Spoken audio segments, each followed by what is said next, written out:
Hello student, welcome to the Guruji law classes. आज हम करेंगे एलएलबी 3 ईयर सेमेस्टर सेकंड का एक पेपर है के 2001 जूरिस्प्रूडेंस 2। इसके 4 मार्क्स के क्वेश्चंस मैं यहाँ पर डाल रहा हूँ आपके लिए। 4 मार्क्स के क्वेश्चन इंपॉर्टेंट। तो ये जो 4 मार्क्स के इंपॉर्टेंट क्वेश्चंस है, इसके पार्ट 1 की वीडियो मैं ऑलरेडी डाल चुका हूँ। ये पार्ट 2 की वीडियो है। इतने ही क्वेश्चन जितने मैं डाल रहा हूँ ये इंपॉर्टेंट है। इनमें से जरूर क्वेश्चन आएंगे, जैसे कि आपका के 2001 का पेपर आने वाला है। कुछ बच्चों के मेरे पे मैसेज आए और उनको मैंने इसकी फ्री नोट्स की पीडीएफ प्रोवाइड भी करा दी है। अगर आपको इन नोट्स की पीडीएफ चाहिए तो मैं आपको दोबारा से इन नोट्स की, जो बच्चे नए जुड़ रहे हैं मेरे चैनल के साथ, तो आपको मेरे चैनल के ऊपर मिलेंगे इंपॉर्टेंट क्वेश्चंस, फ्री नोट्स की पीडीएफ, फ्री प्रैक्टिकल फाइल। और इन सबको लेने के लिए आपको मेरे नंबर 8851450051 पर कॉन्टैक्ट करना पड़ेगा। चलिए शुरू करते हैं पार्ट 2 की वीडियो, जो कि इंपॉर्टेंट क्वेश्चन नंबर 4 मार्क्स के थे। इससे पार्ट 1 की डाल दिया है मैंने, और इसके बाद कल जो वीडियो आएगी मेरे पास, वो नेक्स्ट वीडियो आएगी आपकी 10 नंबर के क्वेश्चंस की और 20 नंबर के क्वेश्चंस की। तो प्लीज उसको भी मिस मत करिएगा। जैसे कि आपका एग्जाम है 2001 का, जो कि पोस्टपोन्ड हो गया था सीसीएस यूनिवर्सिटी की तरफ से, तो उसके लिए इंपॉर्टेंट है। देखिए अब बात करते हैं सांपत्तिक आधिकारिक तथा व्यक्तिगत अधिकार क्या होता है। देखिए, मालिकाना अधिकार किया कि अपनी संपत्ति के संबंध में अधिकार है। देखिए, मालिकाना अधिकार है अधिकार की मतलब कि या अपनी संपत्ति के संबंध में अधिकार होता है, जिसमें किसी व्यक्ति या संस्था के अधिकार, स्वामित्व और स्वामित्व के आधार से संबंधित चीजें शामिल होती है। देखिए, मालिकाना अधिकार वो होता है जिस पर मेरा किसी चीज के ऊपर अधिकार है और जिससे मेरी ही चीजें जुड़ी हैं, जैसे कि कोई व्यक्ति, कोई संस्था, कोई अधिकार, स्वामित्व और स्वामित्व के अधिकार पर संबंधित चीजें शामिल होती हैं।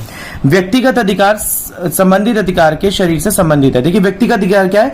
किसी व्यक्ति के संबंधित, किसी शरीर से संबंधित अधिकार माने जाते हैं, जो समाज में उसके चरित्र, स्वतंत्रता और स्थिति को प्रभावित करते हैं। जैसे कि देखिए, मेरे को जीने का, मेरे को रहने का, मेरे को खाने का, घूमने का, ये मेरा व्यक्तिगत अधिकार है, ये मेरी पर्सनल लिबर्टी है।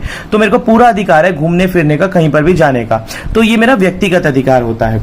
इसी के बाद आता है अगला क्वेश्चन, अवहेलना के बिना क्षति किसे कहते हैं? अवहेलना के बिना क्षति किसे कहते हैं? सरल शब्दों में दमनम साइंस डैमने सिने इंजीरिया, इसे कहते हैं डैमने सिने इंजूरिया। इसका अर्थ होता है किसी भी कानूनी अधिकार के उल्लंघन के बिना, नुकसान चोट के बिना क्षति कार्रवाई नहीं है। देखिए, अगर कोई भी कानूनी अधिकार है आपका, तो यहाँ पर क्या है कि आपने कोई भी कानूनी उल्लंघन नहीं करा, इसके बिना कोई भी अगर चोट लगती है तो वो क्षति कार्रवाई नहीं है। पैसे की कीमत का केवल नुकसान ही कानूनी नुकसान का कारण नहीं है। देखिए, सिर्फ पैसे की कीमत का कारण नुकसान होना ही कानूनी नुकसान ही है।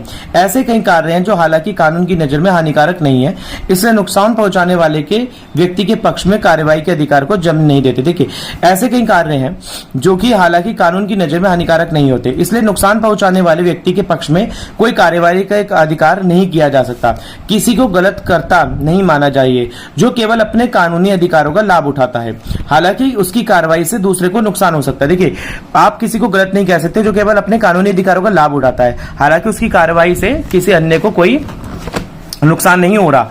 अगला प्रश्न आता है, विहवत और अविहवत कब्जा क्या होता है? देखिए, मध्यस्थता कब्जा, यह किसी दूसरे के माध्यम से, या तो दोस्त के माध्यम से, या एजेंट के लिए, या नौकर के माध्यम से एक चीज का कब्जा है, जैसा कि बात बनी हुई है दूसरे के कब्जे में या पास वाले के पास चीज पर कम शारीरिक नियंत्रण। इसका मतलब होता है कि देखिए, जैसे मेरी चीज किसी चीज के पास है तो मध्यस्थता कब्जा है, तो मतलब कि मैंने किसी के पास कोई चीज रखवा रखी तो मध्यस्थता कब्जा है। अगला आता है तत्काल कब्जा, इसे डायरेक्ट पोजीशन भी कहा जाता है। किसी विशेष वस्तु पर किसी व्यक्ति द्वारा प्रत्यक्ष प्राथमिक कब्जा, यानी कि सीधा डायरेक्ट किसी चीज के ऊपर पोजेशन हो जाना, तो जो सीधे व्यक्तिगत रूप से जैसे कि चीजें सीधे जैसे प्राप्त होता है। तत्कालिक कब्जे में जैसे कि चीजें सीधे अधिकार में कब्जे में आती हैं, उसके पास इस तरह की चीज पर उच्च स्तर का नियंत्रण होता है। इसका मतलब कि इस चीज को रखने वाला कोई दूसरा व्यक्ति नहीं है। देखिए, किसी चीज पर मेरा है, जैसे मेरी गाड़ी है, ये मेरा सीधा डायरेक्ट कब्जा है, मतलब इसको कोई और नहीं रख सकता मेरे अलावा, तो ये मेरा डायरेक्ट कब्जे के अंदर आता है। अगला प्रश्न आता है, राज्य प्रभुता क्या होती है? देखिए, राज्य संप्रभुता राज्य की शक्ति होती है। किसी भी राज्य या अंतर्राष्ट्रीय निकाय की शक्ति की तुलना में अपनी क्षेत्रीय सीमा पर, देखिए, किसी भी राज्य ये निकाय की शक्ति की तुलना में अपनी क्षेत्रीय सीमाओं पर स्वतंत्रता के भीतर किसी भी अन्य मौजूद सामाजिक शक्ति के संबंध से सर्वोच्च होगा। देखिए मतलब किसी भी निकाय की शक्ति की तुलना में, देखिए किसी भी निकाय यानी किसी भी संस्था की तुलना में क्षेत्रीय सीमा और स्वतंत्रता के भीतर जो भी स्वतंत्रता है और जितनी भी क्षेत्रीय सीमा है उसके किसी भी अन्य मौजूद सामाजिक शक्ति के संबंध में, कोई अन्य सामाजिक जो मौजूद है उस शक्ति के संबंध में सर्वोच्च होगा। गुणवत्ता को स्वतंत्र रूप से निर्धारित करने के लिए राज्य के अधिकार में व्यक्त किया जा सकता है। उसकी गुणवत्ता यानी कि क्वालिटी को निर्धारित करने के लिए राज्य के अधिकार में व्यक्त किया जा सकता है और गुणवत्ता के बिना कोई, मतलब उसकी गुणवत्ता के बिना, उसकी इंपॉर्टेंस के बिना कोई इसमें हस्तक्षेप नहीं कर सकता। अगला प्रश्न है समाश्रित अधिकार किसे कहते हैं? एक अधिकार जो किसी स्थिति के प्रदर्शन किसी अन्य घटना, देखिए एक अधिकार जो किसी स्थिति के प्रदर्शन या किसी अन्य घटना या स्थिति के होने या होने के पहले की घटना को दिखाने पर निर्भर करता है, उसे समाश्रित अधिकार कहते हैं। ठीक है, कोई स्थिति घट गई और आपको उसको बताना है कि ऐसी स्थिति हो गई, या कोई स्थिति होने की घटना या होने से पहले की घटना को आपको दिखाना समाश्रित अधिकार कहता है। अगला प्रश्न आता है निर्णय के आधार और प्रासंगिक विचार में क्या अंतर है? देखिए निर्णय के आधार और प्रासंगिक विचार में निम्नलिखित अंतर है। निर्णय के अधिकार और प्रासंगिक विचार, निर्णय का अधिकार निर्णय का एकमात्र अधिकार फैसला लेने का अनिवार्य तथ्य है। देखिए निर्णय जो एकमात्र फैसला लिया गया, प्रासंगिक फैसला वो होता है जो कि कथन फैसले के तथ्य के अतिरिक्त अवधारणा, देखिए कोई भी बात बोली गई उसके अतिरिक्त कोई अवधारणा, कोई चीज मान लेना, वो प्रासंगिक विचार है। मतलब किसी बात पर सोच विचार करना। और निर्णय का आधार मतलब ऐसा डिसीजन लिया गया, उसका फाइनल डिसीजन ये है। निर्णय आधार अधीनस्थ न्यायालय या बाध्यकारी होता है। निर्णय आधार कौन ले सकता है? अधीनस्थ यानी सबऑर्डिनेट कोर्ट ले सकता है। यह समानता बाध्यकारी नहीं होता। ये देखिए प्रासंगिक विचार कोई भी ले सकता है, कोई भी कोर्ट। व्यवहार रूप में निर्णय धारा की खोजना कठिन कार्य है। देखिए व्यवहार में निर्णय की जो धारा है, सेक्शंस को खोजना मुश्किल हो जाता है, जबकि प्रासंगिक कथन को खोजना अपेक्षाकृत सरल होता है। प्रासंगिक यानी कि उसके सब सेक्शंस यानी कि सबऑर्डिनेट कोई क्लॉज पड़ा हुआ है तो उसको ढूंढना आसान बात हो जाती है। अगला प्रश्न आता है यहाँ पर उपचारात्मक दायित्व के सिद्धांत का वर्णन कीजिए। देखिए उपचारात्मक दायित्व, यह दायित्व जहां अधिकार है वहां उपचार भी है। ये कहता है कि जहां पर अधिकार है, जहां राइट है वहां रेमेडी भी है, वहां अधिकार भी है। सूत्र पर आधारित है। जब विधि कोई कर्तव्य निर्मित करती है तो उसका पालन करना भी सुनिश्चित करती है। देखिए जब कोई कानून, विधि का मतलब है कानून, जब कोई कानून कोई कर्तव्य को निर्धारित करता है तो उसका पालन करना भी सुनिश्चित तय कर देता है। किसी कर्तव्य के भंग के लिए विधि द्वारा विहित कोई उपचार होता है उसको विधि द्वारा लागू किया जाता है। किसी कर्तव्य का जब कोई भंग होता है तो कोई उपचार होता है, उसको कोई रेमेडी होता है तो उसको कानून विधि द्वारा लागू किया जाएगा, मतलब कि उसको कानून के द्वारा लागू किया जाना रहना पड़ता है। अगला प्रश्न आता है प्रतिनिधित्व दायित्व के सिद्धांत को आप क्या समझते हैं? देखिए प्रतिनिधित्व यानी कि लीगल रिप्रेजेंटेटिव क्या होता है? देखिए एक सामान्य तौर पर एक प्रत्येक व्यक्ति अपने कार्यों के प्रति उत्तरदायी होता है, यानी कि जो मैंने करा वो मैंने ही करा है, परंतु कुछ परिस्थितियों में वह अपने स्वयं के कार्यों के लिए नहीं बल्कि दूसरों के कार्यों के लिए उत्तरदायी होता है। जैसे मालिक, ठीक है, अगर किसी मालिक के यहाँ पर कोई नौकर काम कर रहा है और नौकर से किसी, अगर मालिक ने बोला कि जाओ उस व्यक्ति को जाकर ये 50,000 रुपये पकड़ाई आओ, उस नौकर ने उस 50,000 रुपये को पकड़ाने में कोई गलती कर दी, या खो गई या गिर गए, तो यहाँ पर कौन दायित्व होगा? उस व्यक्ति के जिसको 50,000 रुपये देने थे, तो वो जो व्यक्ति को जिसने लेने थे उसके तो 50,000 का नुकसान हो गया, तो उसके लिए नौकर उत्तरदायित्व नहीं होगा, उसके लिए वो मालिक उत्तरदायी होगा। तो इसे बोला जाता है प्रतिनिधित्व दायित्व, यानी कि मालिक अपने सेवक के कार्यों के लिए उत्तरदायी होता है बशर्ते कि नौकर ने वह कार्य अपनी नौकरी के दौरान किया हो। इस सिद्धांत को पाउंड ने गहरी जेब वाला सिद्धांत कहा है। अगला प्रश्न आता है यहाँ पर आधिकारिक और अनुयायी पूर्ण निर्णय को सिद्धांत को समझाइए। देखिए आधिकारिक पूर्ण निर्णय, ये निर्णय बंधनकारी होते हैं, इन्हें न्यायालयों के लिए मानना अनिवार्य होता है। ये देखिए निर्णय बंधनकारी होते हैं, इन्हें न्यायालय को मानना ही पड़ता है। ये विधि के विधिक स्रोत होते हैं, यानी कि कानून के मतलब सोर्सेज होते हैं, और इन्हें सापेक्ष और निरपेक्ष प्रकार के होते हैं, यानी कि पॉजिटिव दोनों, निरपेक्ष नेगेटिव दोनों होते हैं। इनका बहुत अधिक महत्व होता है क्योंकि ये विधि के विकास का कार्य करते हैं। और अनुयायी पूर्ण निर्णय क्या होते हैं? ये निर्णय जब तक बाध्यकारी नहीं होते, जब तक ये ठोस या निर्दोष प्रतीत नहीं होते। अनुयायी पूर्ण निर्णय विधि के ऐतिहासिक स्रोत माने जाते हैं। अनुयायी जो होते हैं मतलब पूर्ण निर्णय विधि, यानी कि पूर्व डिसीजन, यानी कि ऑलरेडी जो डिसीजन दे जा चुके हैं उन पर ऐतिहासिक स्रोत माने जाते हैं, मतलब कि हिस्टोरिकल सोर्सेज होते हैं। ये न्यायालयों के लिए एक प्रेरक का काम करते हैं तथा इनका मानना यह या ना मानना न्यायाधीशों के विवेक पर निर्भर करता है। देखिए न्यायाधीश के ऊपर पूरा, यानी कि जस्टिस के ऊपर पूरा वो होगा कि डिपेंड कि अगर वो मानना चाहे उसको तो ठीक है, नहीं मानना चाहे तो भी ठीक है।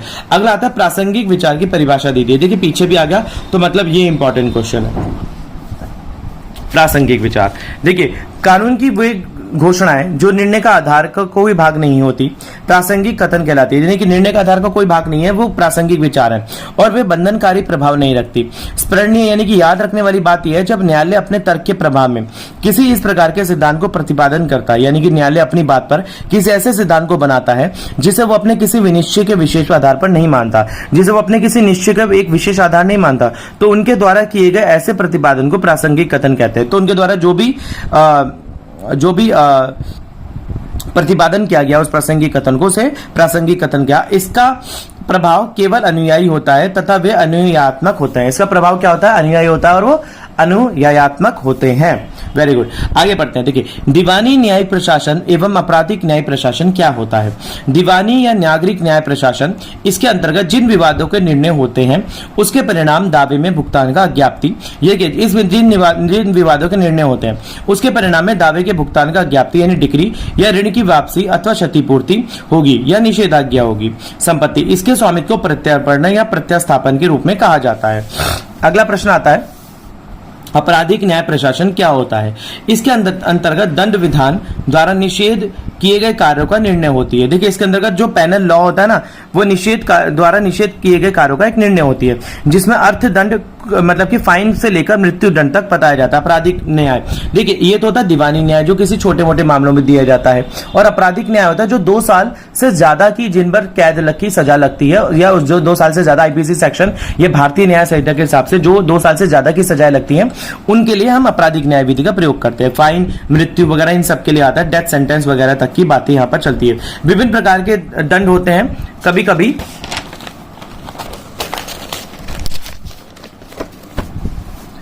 कभी अपराधी के चाल चलन व उसकी मानसिक प्रतिष्ठा को देखते हुए उसे प्रिवेंशन पर भी छोड़ दिया जाता है। प्रिवेंशन उसे, देखिए अपराधी अगर कोई व्यक्ति अच्छा चाल चलन चल रहा है तो उसे प्रिवेंशन पर छोड़ दिया जाएगा कि हाँ उसकी हाव भाव को अच्छा देखते हुए उसको छोड़ा जा रहा है। अगला प्रश्न आता है यहाँ पर परवस्तु में अधिकार। परवस्तु में अधिकार का मतलब है सामंड का कथन। सामंड का कथन कहता है कि सर्व सांपत्तिक अधिकार का विलंघन यानी कि इनक्यूम्बरेंस वे अधिकार होते हैं जो किसी अन्य व्यक्ति को उस वस्तु पर प्राप्त अधिक सामान्य अधिकारों से सीमित रूप से प्राप्त होते हैं। देखिए जो किसी अन्य व्यक्ति को उस वस्तु पर प्राप्त किसी अधिक सामान्य अधिकारों पर सीमित रूप से प्राप्त होते हैं। यानी कि इसको आगे पढ़ते हैं। यहाँ पर देखिए इंग्लिश में बोला गया है a right in a real lien or encumbrance is one which limits or derogates from some more general right belonging to some other person in respect of a same subject matter. मतलब जब कोई व्यक्ति किसी दूसरे व्यक्ति की संपत्ति पर अधिकार रखता है तो वह अधिकार पर सांपत्तिक अधिकार कहलाता है, पर सांपत्तिक अधिकार में अधिकार कर धारणकर्ता संपत्ति पर पूर्ण अधिकार नहीं रख सकता। देखिए जब मैं किसी पर संपत्ति पर अधिकार रख रहा हूं तो वो सांपत्तिक अधिकार है कि हाँ भैया मेरा उस पर पूर्ण अधिकार नहीं है, पर मैं उसकी देखरेख के लिए हूं।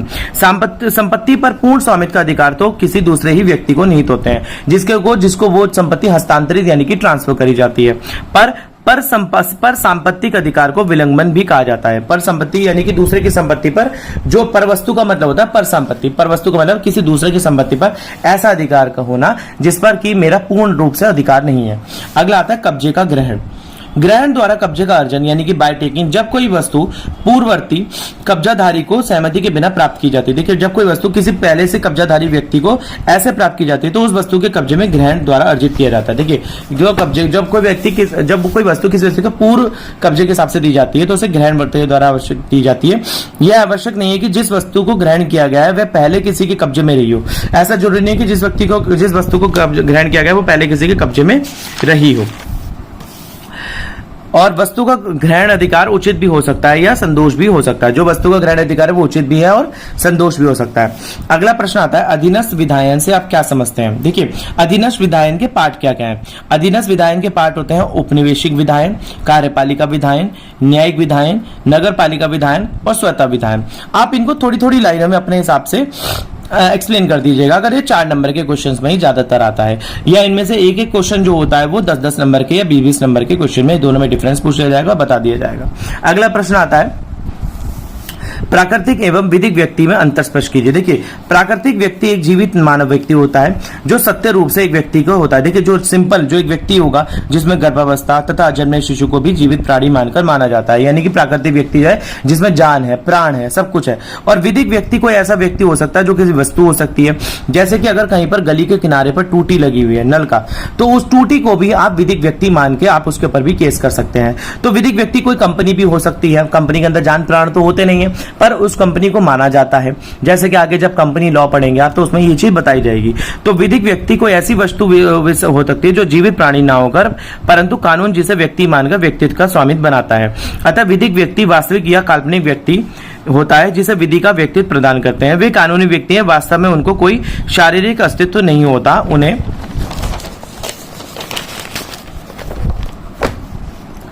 उन्हें बनावटी या न्यायिक नैतिक व्यक्ति भी माना जाता है, जैसे एक रजिस्टर्ड कंपनी। और प्राकृतिक व्यक्ति वास्तव में तथा कानून की दृष्टि में मान्य व्यक्तित्व होते हैं, उसे अधिकार और कर्तव्य प्राप्त तथा पालन करने होते हैं।